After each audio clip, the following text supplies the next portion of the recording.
So let's ask about the elections coming up because I'm really interested to hear. You've taken in loads of information. Of course, you're always taking in information from these various sources.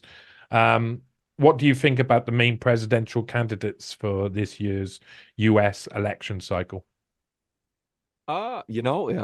I'd like to quote South Park where it seems to always be between a douche and a turd sandwich.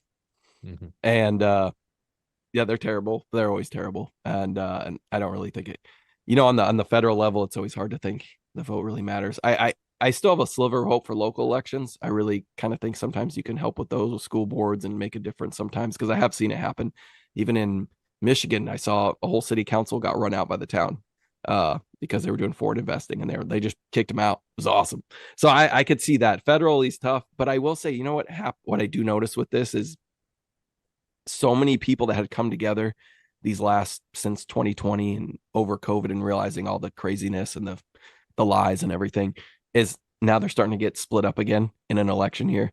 And in a world where they have how many different choices of, you know, pronouns and everything, they always make it up to two choices for, a binary. It has to be whether it's a conflict somewhere, you have to pick one side or the other. You can't really expose both sides, right? So if you want to, expose Ukraine for what it is, it just makes you a Russian shill instantly, right? But you can call out both sides, right? But that same goes with politics, I feel, in elections. So if you call out Biden, all of a sudden you're a Trumper.